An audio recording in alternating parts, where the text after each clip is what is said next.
ফেব্রুয়ারির প্রথমার্ধে ইলেকশন হবে। অনেক প্রোটেস্টকেই দেখা যাচ্ছে আপনি মব হিসাবে আপনাকে হাজির হিসাবে। আমরা সেই তো ইত্তেফাক পড়ুয়া জেনারেশন নাই। ইত্তেফাক, ডেইলি স্টার, প্রথম আলো থেকে আমি আমার প্রাইমারি ইনফরমেশনটা আমি ইনফরমেশন নিচ্ছি ইউটিউব থেকে, ইউটিউব কমেন্টেটরের থেকে। পরে এই গভর্নমেন্টের বিগেস্ট একটা অ্যাচিভমেন্ট হচ্ছে যে থিংস ওয়ার স্টেবল। একটা বড় টেস্ট আমি বলবো যে আপনারা যদিও অনেকে এটাকে ডিসকাউন্ট করছেন, আমরা বলবো যে ডাকসুর ইলেকশনটা একটা বড় টেস্ট ছিল।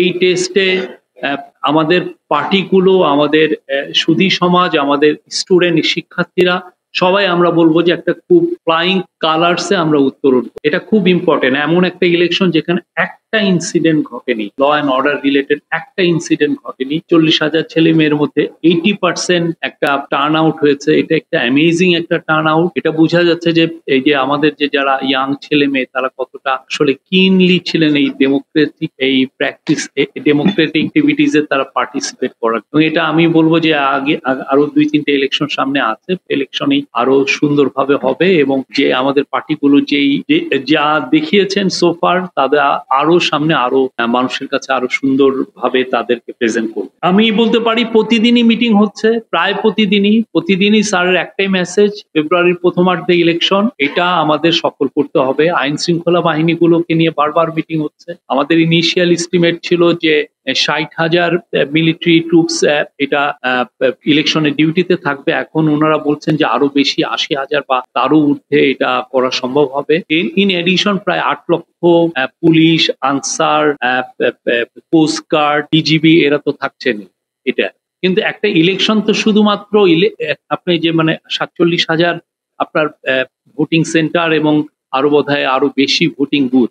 তো ইলেকশন তো শুধুমাত্র যদি আপনি এই 8 লক্ষ ল এনফোর্সিং এজেন্সির মেম্বারকে যদি ভাগ করে দেন, ওইটা কিন্তু খুব বেশি হয় না, 4-5 জন এক একটা ইয়েতে। তাতে ইলেকশন আসলে করে হচ্ছে সোসাইটি, ইলেকশন করে পলিটিক্যাল পার্টিগুলো, এবং এটা কম্পিটিটিভ অ্যাটমসফিয়ার থাকলে এবং ওই গ্রাসরুটের সবার মধ্যে যদি যে না আমরা একটা ভালো ইলেকশন করব, এইটা যদি থাকে আমার মনে হয় একটা খুবই ভালো ইলেকশন। এবং সেটার একটা রিফ্লেকশন আমরা দেখেছি ডাকসুতে, এবং এটা হবেই। এটা এই জন্য হবে কারণ হচ্ছে যে মানুষের এখানে গভর্নমেন্টের কোনো পক্ষপাতিত্ব নাই। গভর্নমেন্ট নির্মোহভাবে তার ল এনফোর্সিং এজেন্সিকে দিয়ে চেষ্টা করবেন যে সর্বোচ্চ সিকিউরিটি দিতে, সর্বোচ্চ শান্তিপূর্ণ পরিবেশটাকে বজায় রাখা। এটা হলে আর মানুষ যদি বন্যার মতো বানের, যেটা কবিরা বলেন বানের জলের মতো যদি মানুষ ভোট দিতে আসেন, কারো সামর্থ্য নাই এই ভোটটাকে ডিসরাপ্ট, কারো সামর্থ্য। মানুষের আগে যেটা ছিল হাসিনার আমলে, তারা ইচ্ছা করে, সরকারের তো ইচ্ছাই ছিল ভালো ভোট যাতে না হয়, সাথে হচ্ছে এই পলিটিক্যালি মেসেজটাই ছিল পলিটিক্যাল পার্টি বা গ্রাসরুট অ্যাডমিনিস্ট্রেশনকে যে ভোটটা যাতে দলকানা হয়, ভোটটা যাতে চুরি হয়। তো সেই ক্ষেত্রে তো এখানে সবাই মিলে যদি আমরা অনেস্ট থাকি আমাদের চিন্তা ভাবনা এবং আমাদের কি কাজটা আমরা করছি সে বিষয়ে, ইলেকশন আমি ব্যক্তিগত মনে করি এবং আমাদের গভর্নমেন্ট মনে করে যে এটা খুবই ভালো, ফ্রি, ফেয়ার, পিসফুল একটা ইলেকশন। অনেক বক্তব্য আসছে, অনেক রিফর্মের কথা আসছে। আমি এটা এখানে আমার পার্সোনাল বক্তব্য হচ্ছে যে আমরা একটা রিফর্মের জার্নিতে ঢুকেছি, সামনে আরো রিফর্ম নিয়ে অনেক আলাপ হবে, অনেক ট্রায়াল এন্ড এরর হবে। ইলেক্টেড গভর্নমেন্ট যখন টেক ওভার করবেন, অনেক কিছু এই রিফর্ম যেগুলো নিয়ে আলাপ হয়েছে সেগুলো কিছু কিছু মনে হবে যে ভালো ছিল, কিছু কিছু মনে হবে যে না আরো একটু টাইটেন করা যেত, আর একটু। সেটা আমার মনে হয় যে আমাদের এই কথাবার্তাটা এটা সামনে চলতেই থাকে। 1-2 দিনের বিষয় না, এটা 2-3 মাস 5 মাসেরও বিষয় না, এটা আরো 2-3 বছরের একটা বিষয়। এবং ইভেন্চুয়ালি আমার যেটা মনে হয় যে will have a fantastic political settle. কিছু কিছু বিষয় আছে, আমি আবারও বলি, অনেকে আমাদের গভর্নমেন্টের পারফরমেন্সের কথা বলছেন। আমি আবারও বলি, এই আলাপটা অনেক ক্ষেত্রে যেটা হচ্ছে যে অনেকে যারা করছেন না পাওয়ার বেদনার থেকে ওই আলাপগুলো আসছে, আমরা দেখছি। আমরা মনে করি একটা গভর্নমেন্টের পারফরমেন্সে তো আপনি 100-200টা স্ট্যাটিস্টিক্স আপনি সবগুলো মিলে ধরেন আপনার সামনে। ইনফ্লেশন আমি কম করেছি কিনা, এক্সপোর্ট বেড়েছে কিনা, ল অ্যান্ড অর্ডার সিচুয়েশন কত ছিল, গত বছর মার্ডার কত হয়েছে, চুরির সংখ্যা বেড়েছে। এইরকম আপনি যদি আনেন, আপনি একটা যে কোনো একটা ভালো থিঙ্ক ট্যাঙ্ক তার এরকম 200টা স্ট্যাটিস্টিক্স তার সামনে মেলে ধরতে পারে, মেলে ধরে বলতে পারে যে আমার এই পারফরমেন্সটা কেমন। যেটা হচ্ছে যে এক ধরনের এক পেশে ইমোশনাল কথাবার্তা হচ্ছে। একটা গভর্নমেন্টের আপনি অবশ্যই পারফরমেন্স বিচার করবেন, কারণ গভর্নমেন্ট আপনাকে রিপ্রেজেন্ট করছে। তো আপনি তার পারফরমেন্সটা বিচার করার জন্য তো অনেকগুলো আপনার বেঞ্চমার্ক আছে। আপনি এইটা দেখেন, আমি স্টক মার্কেটে কি খারাপ করছি, আমি করাপশন ইন্ডেক্সে আমার অবস্থাটা কিরকম, আমি ফরেন ডাইরেক্ট ইনভেস্টমেন্ট কি আমি আনতে পারছি, আমার অনেকগুলো একের পর এক। আমার কি পোভার্টিতে কি আমি ফেল করছি,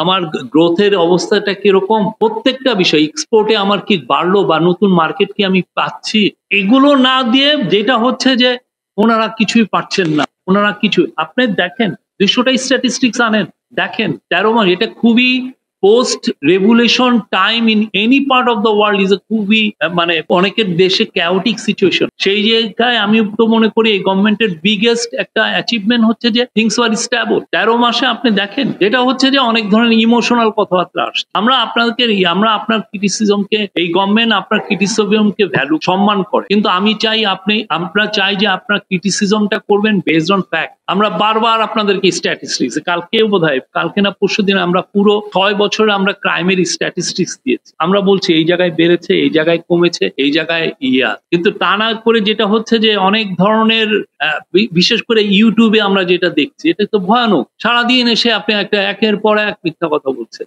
ফ্রিডম অফ প্রেস, তো আমরা চাই যে সবাই ফ্রিডম অফ প্রেসকে আপনি আপহোল্ড করেন। আপনাকে তো কেউ রাইট দেয় নাই যে আপনি মিথ্যা কথা বলবেন সারাক্ষণ এসে। এবং মানুষের সবচেয়ে বড় কথা এর মধ্যে যেটা হয়েছে, আমাদের একটা চেঞ্জ হয়েছে। আমরা সেই তো ইত্তেফাক পড়ুয়া জেনারেশন নাই। ইত্তেফাক, ডেইলি স্টার, প্রথম আলোর থেকে আমি আমার প্রাইমারি ইনফরমেশনটা আমি ইনফরমেশন নিচ্ছি ইউটিউব থেকে, ইউটিউব কমেন্টেটরের থেকে। সে যদি এসে প্রতিদিন বলে যে এই অবস্থা খারাপ, মিলিটারির মধ্যে একদম টার্মোইল চলছে, এই যে আপনি প্রতিদিন আপনি ইনস্টিগেট করছেন, প্রতিদিন আপনার এটা কোন সিভিল সোসাইটি, কোন দেশ এগুলো অ্যালাউ? আবার আমি যদি এটা নিয়ে একটা কথা বলতে চাই, এই গভর্নমেন্ট ফ্রিডম অফ প্রেসে বিশ্বাসী না, এই ধরনের কথা আমাদেরকে শুনতে হবে। আর সেই জন্য ইন্টারিম গভর্নমেন্টের উপরে এত ধরনের আপনার রেসপন্সিবিলিটি, এত ধরনের আপনার চাওয়া, কিন্তু এইটা তো এমন একটা সিচুয়েশন, এখানে তো সবারই তো রেসপন্সিবল বিহেভিয়ার করা উচিত। এই জায়গাটা এই জায়গাটা আমি যেটা পার্সোনাল, এই যেটা বললাম সেটা আমার পুরো পার্সোনালি। মবের আমরা বলছি দাঙ্গা বেড়েছে, পুলিশেও দেখাচ্ছে, পুলিশের স্ট্যাটিস্টিক্সও বলছে যে বেড়ে গেছে, কিছু কিছু জায়গায় বেড়ে গেছে, কিন্তু একটা দেখা যাচ্ছে যে প্রতিটা অনেক প্রোটেস্টকেই দেখা যাচ্ছে আপনি মব হিসাবে, আপনাকে হাজির হিসাবে। এটা কি মব ছিল, নাকি এই যারা এই প্রোটেস্টটা করছে তাদেরকে আমি চিনি, তার প্রোটেস্টার মধ্যে কি কোনো মিনিমাম লেজিটিমেসি আছে কিনা সেটা না, কিন্তু এই প্রোটেস্ট হচ্ছে, ওকে আপনি বলছেন যে এই মব, তাহলে আপনি প্রোটেস্টটা কি, এই প্রোটেস্টটা কোনটা, মব কোনটা, সেটাও অনেক জায়গায় গুলিয়ে ফেলছেন অনেক। আরেকটা হচ্ছে যে আমরা দোয়ালন্দের জায়গায়, বা আমি নিজে পার্সোনালি একটা যে জিনিস মনিটর করি, আমাকে বলাও হয়েছে, সেটা হচ্ছে যে মাজারগুলোর অ্যাটাকের ক্ষেত্রে আমরা যেটা দেখছি, সেটা হচ্ছে যে এই গভর্নমেন্টের তো গ্রাসরুটে পলিটিক্যাল অ্যাক্টিভিস্ট নাই। যে মাজার অ্যাটাক বলেন বা বলেন, সেগুলো আগে পলিটিক্যাল গভর্নমেন্ট গুলো 54 বছর ধরে এগুলো ট্যাকেল করেছে। স্থানীয় এমপি, উপজেলা চেয়ারম্যান, ইউপি চেয়ারম্যান, স্থানীয় বড় পলিটিক্যাল পার্টির লিডাররা। এটাকে আপনি যদি আপনি 5000 লোক প্রোটেস্টার, সেখানে পুলিশ আছে 50 জন, আপনি কিভাবে এটাকে করবেন? আমার তো পলিটিক্যাল, এটা যদি বিএনপির সময় হতো, আওয়ামী লীগের সময় হতো, বা অন্য কোনো হতো, তারা কি করতেন? তাদের গ্রাসরুটকে অ্যাক্টিভেট করতেন, এমপি ফোন দিতেন তার এলাকার, এগুলো কি হচ্ছে। এখন আপনি যদি বলেন যে 5000-এর এগেইনস্টে 500 জন, ডিসপ্রপোর্শন 50 জন, পুলিশ কখনো এটা করতে পারবে না। এখানে প্রত্যেকটা পার্টির রেসপন্সিবল বিহেভিয়ার হওয়া উচিত।